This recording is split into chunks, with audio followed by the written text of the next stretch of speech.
जय हिंद साथी, मैं ऋषभ दुबे स्वागत करता हूं आपका एक बार फिर से आपके अपने इस यूट्यूब चैनल ऋषभ दुबे ऋषु पर। एसजीपी की किताब हमने स्टार्ट करी है और हमने जो फर्स्ट चैप्टर है उस किताब का फॉल्ट इन इलेक्ट्रिकल सिस्टम उसको 4 वीडियो में हमने ख़त्म किया है।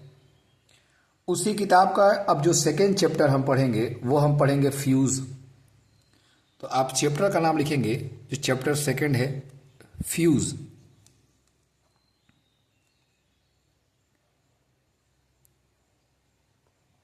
फ्यूज़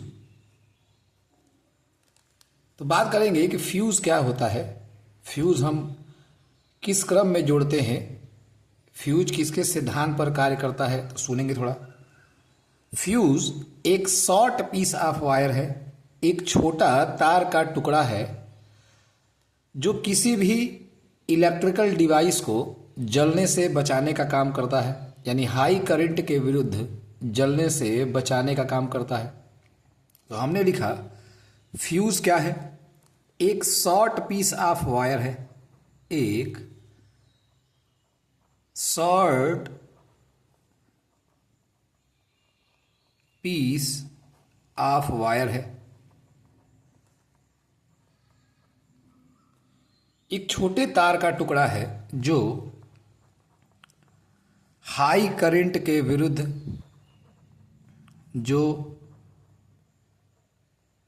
हाई करंट की अवस्था में या विरुद्ध जो हाई करंट की अवस्था में स्वयं पिघल जाए, स्वयं पिघलकर इलेक्ट्रिकल डिवाइस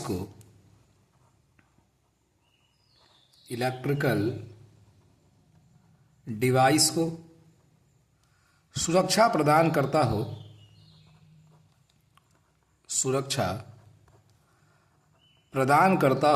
फ्यूज कहलाता है। फ्यूज कहलाता है, सुनेंगे। किताब है एसजीपी, चैप्टर है सेकंड कि फ्यूज क्या होता है। हमने कहा फ्यूज एक छोटे तार का टुकड़ा है, एक शॉर्ट पीस ऑफ वायर है जो हाई करंट की अवस्था में स्वयं पिघल जाता है, लेकिन इलेक्ट्रिकल डिवाइस को जलने से क्या करता है, बचा देता है, यानी सुरक्षा प्रदान करता है, फ्यूज कहलाता है। इतनी बात आप समझ पा रहे होंगे। दूसरी बात, फ्यूज को हमेशा श्रेणी क्रम में जोड़ा जाएगा।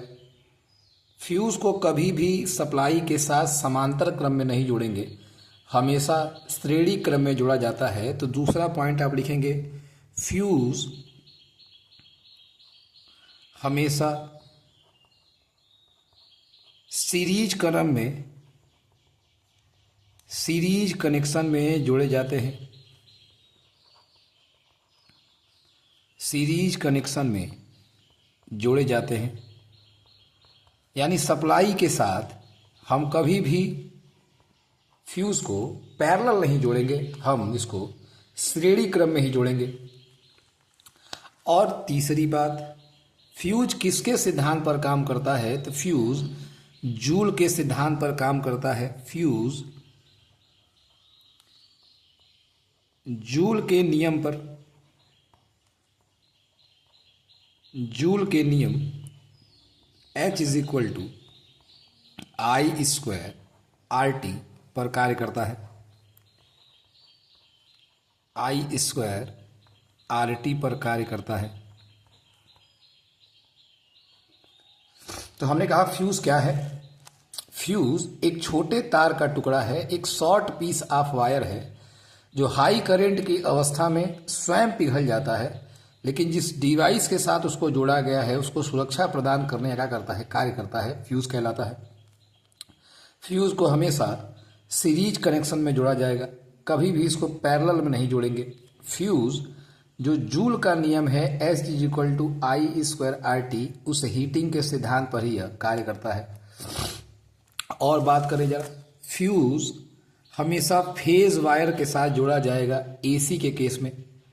अगर हम फ्यूज के कनेक्शन की बात करें कि फ्यूज एसी में भी और डीसी दोनों सप्लाई में लगता है, तो एसी में फ्यूज हमेशा फेज वायर के साथ लगाया जाएगा, न्यूट्रल के साथ नहीं लगाया जाएगा। तो मैं यहां लिख रहा हूं एसी के केस में, एसी सप्लाई के केस में फ्यूज फेज वायर के साथ लगाया जाएगा, फेज वायर के साथ लगाया जाएगा। फेज वायर को ही हम हॉट वायर भी कहते हैं, गर्म तार भी कहते हैं।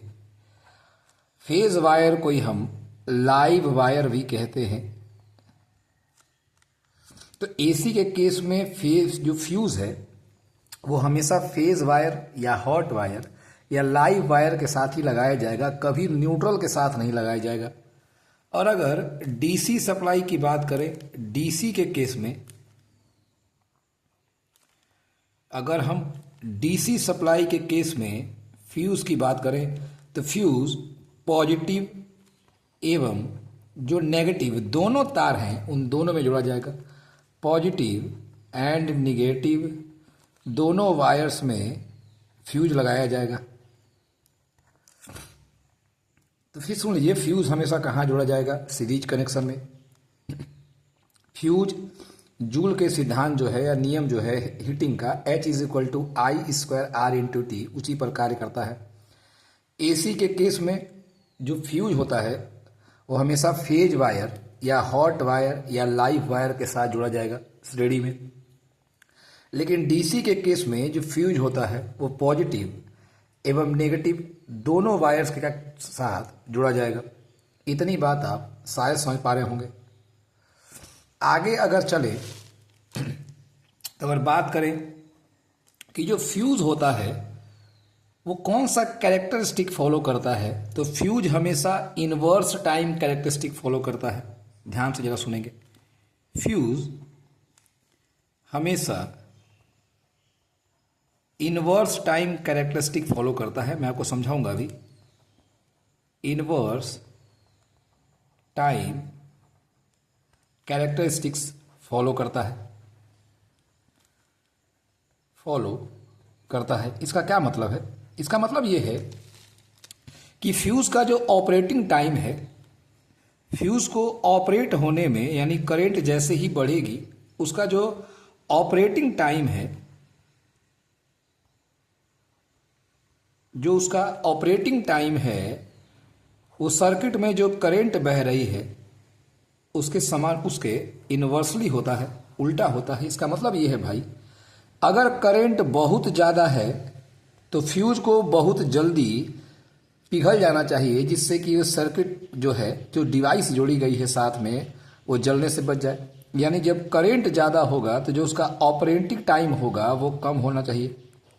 यानी फ्यूज जैसे ही करंट, मैंने कहा आपको फ्यूज की परिभाषा में कि फ्यूज क्या है, एक छोटे तार का टुकड़ा है जो हाई करंट की अवस्था में स्वयं पिघल जाता है और सर्किट जो है सप्लाई उसको अलग करने का कार्य करता है, जिससे इलेक्ट्रिकल डिवाइस को सुरक्षा प्रदान होती है। तो हमने कहा कि जो ऑपरेटिंग टाइम होता है फ्यूज का, वो जो करंट सर्किट में बह रही है उसके इन्वर्सली है, इसीलिए या इसको हमने लिखा है इनवर्स टाइम कैरेक्टरिस्टिक फॉलो करता है। कहने का मतलब ये है कि यदि करंट का मान बहुत ज़्यादा होगा तो हम चाहते हैं कि फ्यूज जल्दी से क्या हो जाए, पिघल जाए। इसके उल्टा अगर बात करें कि अगर करंट का मान कम होगा तो स्वाभाविक बात है कि हम चाहते हैं कि फ्यूज थोड़ा देर से भी ऑपरेट हो, यानी उसका ऑपरेटिंग टाइम क्या हो, अधिक हो। इसलिए हमने लिखा है कि जो फ्यूज होगा वो हमेशा इनवर्स टाइम कैरेक्टरिस्टिक को फॉलो करता है। कैरेक्टरिस्टिक को भैया अभिलक्षण भी कहते हैं। मैंने आपको सिंपल कहा है, कोई भी अगर equation y inversely proportional x की फॉर्मेट में हो तो हमेशा उसका जो ग्राफ बनेगा वो रेसिप्रोकल बनेगा। कैसा बनेगा? Reciprocal, reciprocal. तो ये ऑपरेटिंग टाइम और करंट के बीच का जो ग्राफ है, यहाँ मैं लिखता हूँ कि इस एक्सिस पर हमने समय को दिखाया है और इस एक्सिस पर हमने करंट को दिखाया है। जितनी ज़्यादा करंट होगी ऑपरेटिंग टाइम उतना ही क्या होगा, कम होगा। तो इस ग्राफ को क्या कहते हैं? रेसिप्रोकल। तो सुन लीजिए, हमने क्या पढ़ा स्टार्टिंग में। फ्यूज क्या है? फ्यूज एक छोटे तार का टुकड़ा है, एक शॉर्ट पीस ऑफ वायर है, एक छोटे तार का टुकड़ा है जो हाई करंट की अवस्था में स्वयं पिघल जाता है और इलेक्ट्रिकल डिवाइसेस को सुरक्षा प्रदान करता है वो फ्यूज कहलाता है। फ्यूज को हमेशा श्रेणी क्रम में जोड़ा जाएगा सप्लाई के। यह जूल के सिद्धांत पर काम करता है। H is equal to I² RT के सिद्धांत पर यह काम करता है। AC के केस में जो फ्यूज लगाया जाएगा वो केवल फेज वायर या हॉट वायर या लाइव वायर के साथ लगाया जाएगा। मैं यहाँ लिख भी देता हूँ, न्यूट्रल के साथ नहीं लगाएंगे,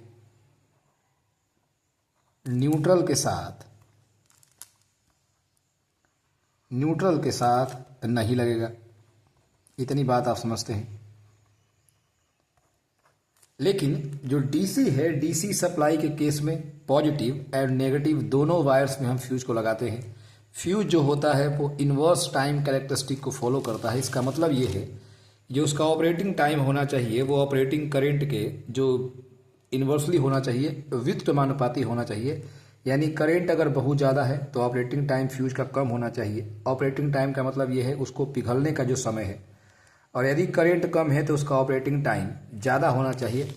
और यदि y इनवर्सली प्रोपोर्शनल x के फॉर्मेट में कोई इक्वेशन होगा तो उसका जो ग्राफ बनेगा वो रेसिप्रोकल बनता है। तो ये हमने बनाया है ग्राफ। शायद आपको एक इंट्रोडक्शन समझ में आया होगा फ्यूज का, क्योंकि आपसे क्वेश्चन पूछेगा फ्यूज क्या होता है या फ्यूज के बारे में आप क्या क्या जानते हैं। एक छोटा सा आपको मैंने एक्सप्लेनेशन दिया है फ्यूज के विषय में। नेक्स्ट वीडियो बहुत जल्दी आएगी। चैनल के साथ बने रहें, अपना ख्याल रखें। धन्यवाद।